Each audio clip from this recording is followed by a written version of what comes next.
ఏ కంట్రీని visit చేయనన్నటువంటి సార్లు ఏ కంట్రీతో లేనటువంటి బంధాలు, అనుబంధాలు, ప్రయారిటీసు చంద్రబాబు నాయుడుకి గానీ, టీడీపీ పార్టీకి గానీ సింగపూర్‌తో ఉన్నది మాట నిజం, వాస్తవం. టీడీపీ అధినేత చంద్రబాబు నాయుడుకి, చంద్రబాబు నాయుడు పార్టీకి, టీడీపీ పార్టీకి సింగపూర్ తోటి అవినాభావ సంబంధాలు అవి అత్యంత పెనవేసుకుపోయినట్టుగా ఉంటాయి బేసిక్‌గా.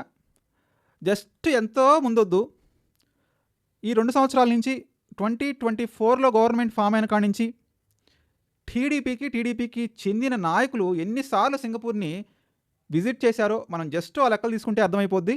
ఎంత అవినాభావ సంబంధం ఉందో టీడీపీకి, చంద్రబాబు నాయుడుకి, లోకేష్ గారికి కానివ్వండి, మంత్రివర్గానికి కానివ్వండి, మనకంతా చాలా క్లియర్‌గా తెలిసిపోతుంది. ఎన్నిసార్లు విజిట్ చేసి ఉంటారు? ఒకసారి వెళ్ళి పర్యావరణం గురించి పరిశోధించి వస్తారు. మరొకసారి మంత్రులందరూ వెళ్ళి సింగపూర్‌లో ఏదైతే హోమ్ మినిస్ట్రీకి సంబంధించి, అదేవిధంగా ఎన్విరాన్మెంట్కి సంబంధించి క్లాసులు నేర్చుకొని వస్తారు. వారాల తరబడి ఉంటొస్తారు. మళ్ళీ ఈరోజు చంద్రబాబు నాయుడు గారు సింగపూర్కి వెళ్ళి మళ్ళీ కొత్తగా ఏదో నేర్చుకోవాలని, కొత్త కంపెనీలు తీసుకురావాలని చెప్పటం, దాన్ని వాళ్ళ అనుకూల పత్రికల్లో వచ్చేయటం చూస్తే నిజంగానే కొంచెం ఎబ్బెట్టుగా ఉంది వ్యవహారం అంతా కూడా. అంటే ఇన్నిసార్లు ఒక తెలంగాణ స్టేట్ అంతా, ఒక దేశాన్ని ఇన్నిసార్లు సందర్శించాల్సినటువంటి అవసరం ఏంటి? చంద్రబాబు నాయుడు గారే చెప్తారు ఒక పక్క, ఏదైనా కానీ యూస్ చేసుకోవాలి, ఏ టెక్నాలజీని యూస్ చేసుకోవాలి, ఎవరు కూడా బ్యాక్ ఎండ్లో ఉండొద్దు, అంత ఫ్రంట్ లైన్లోకి రావాలి, అంత టెక్నాలజీ పరంగా స్ట్రాంగ్ అవ్వాలి. ఐవీఆర్ఎస్తో మనం ఏదైతే ప్రజల యొక్క నాడిని పట్టుకోగలుగుతున్నాం, మరి అంత టెక్నాలజీ అప్డేట్లో ఉన్నాం, మరి జూమ్ కాల్ ద్వారా ఈ మీటింగ్స్ అంతా సెటప్ చేయొచ్చు కదా. ఇన్నిసార్లు ఎందుకు విజిట్ చేయటం సింగపూర్ని? ఈ ఈ ఈ ప్రతి సంవత్సరానికి 2 సార్లు ఆయన మంత్రివర్గం. బట్ ఇది ఏ రకమైన సందేశాన్ని ఇస్తుందో అర్థం కావట్లేదు. కానీ టీడీపీకి సంబంధించిన అనుకున్న వర్గాలు సమర్థించవచ్చు, కానీ ఒక కామన్ మ్యాన్గా, కామన్ పీపుల్గా ఉండేటువంటి ప్రజలు ఇన్నిసార్లు సందర్శించాల్సినటువంటి అవసరం ఉందా? వీళ్ళే చెప్తున్నారు 30 లక్షల కోట్ల పెట్టుబడులు వచ్చాయని. మళ్ళీ ఇంకా పెట్టుబడుల కోసం మేము వెళ్తున్నామంటే దీన్ని ఏ రకంగా అర్థం చేసుకోవాలో అది ప్రజలకే వదిలేస్తున్నాం. ఇంకో విషయం కూడా ఇక్కడ ప్రస్తావించాల్సినటువంటి అవసరం ఉంది. మొన్ననే లోకేష్ గారు రష్యా వెళ్ళి వచ్చారు. మరి ఆ రష్యాలో దగ్గర ఒక వారం రోజులు ఉన్నారు. ఆ వారం రోజుల్లో ఎన్ని కంపెనీలు తీసుకొచ్చారో తెలియదు, ఎంతమందితో మాట్లాడారో తెలియదు.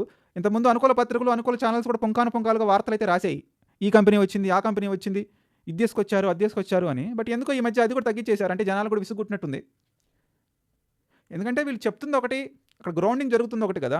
మీరు తెస్తున్నామన్న కంపెనీలు ఒకటో రెండో గ్రౌండింగ్ జరిగితే లైవ్లో కనపడితే జనాలు నమ్మే ఛాన్స్ ఉంది. ఒక కియా తప్ప 2014 నుంచి 2026లో ఉన్నాం మనం.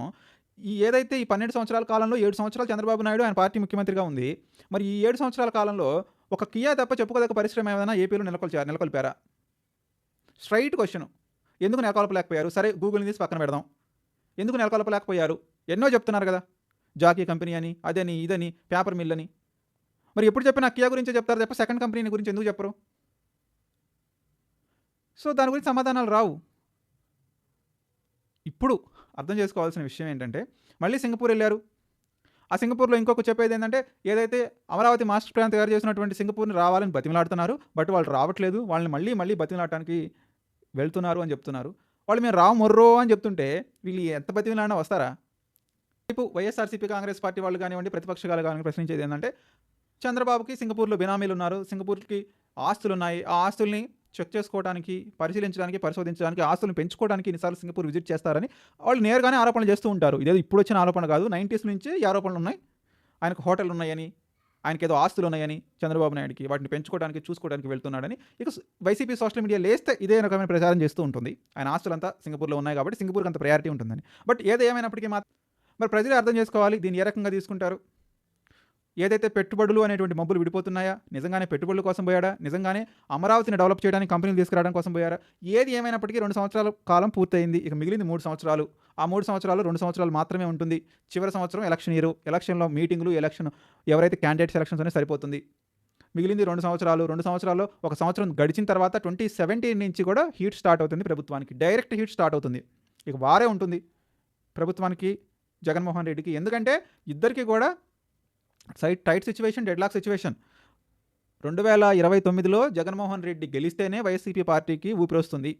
లేదంటారా మళ్ళీ 2034 వరకు ఆగాలి. అప్పటిదాకా 10 సంవత్సరాలు ఆగాలంటే క్యాడరు, లీడరు నమ్ముకున్న వాళ్ళు వెయిట్ చేయగలుగుతారా? అదేవిధంగా కూటమికి కూడా ఒక టర్మ్ గెలిచి, ఒక టర్మ్ ఓడిపోవడం, ఒక టర్మ్ గెలవడం, ఒక టర్మ్ ఓడిపోవడం, ఇదంతా కూడా Chandrababu Naidu political history. So ఇప్పుడు 3 పార్టీలు పెట్టుకొని లాస్ట్ టర్మ్ ఎలక్షన్స్‌లో గెలిచాడు. మళ్ళీ రేపు 2029 ఎలక్షన్స్‌లో గెలుస్తాడా గెలవడా అంటే కరెక్ట్‌గా చెప్పలేని పరిస్థితి. నిజంగా గెలవబోతున్నారు అని చెప్పలేని పరిస్థితి. దాని పర్ఫెక్ట్ ఎగ్జాంపుల్ మొన్న జరిగినటువంటి 2 సంవత్సరాల విజయోత్సవ సభే. దాని గురించి నేను సెపరేట్ వీడియో చేస్తాను. ప్రస్తుతానికి మీరైతే కామెంట్ చేయండి. కూటమి పార్టీలు చంద్రబాబు నాయుడు, పవన్ కళ్యాణ్ ఊహించినట్టుగా వాళ్ళ ప్రభుత్వం 15 సంవత్సరాలు అంటే రాబోయే 15 సంవత్సరాలు 2029, 2034, 39 ఈ 3 ఎలక్షన్స్‌లో గెలవబోతుందా? లేక నెక్స్ట్ ఎలక్షన్స్‌లోనే చాప చుట్టేయబోతుందా? మీరు కూడా మీ విలువైన అభిప్రాయాన్ని కామెంట్ రూపంలో తెలియజేయండి. అసలు చంద్రబాబు నాయుడుకి సింగపూర్ తోటి అంత అవినాభావ సంబంధం ఏంటి? 2029 ఎలక్షన్స్‌లో కూటమి గెలవబోతుందా? YCP party గెలవబోతుందా?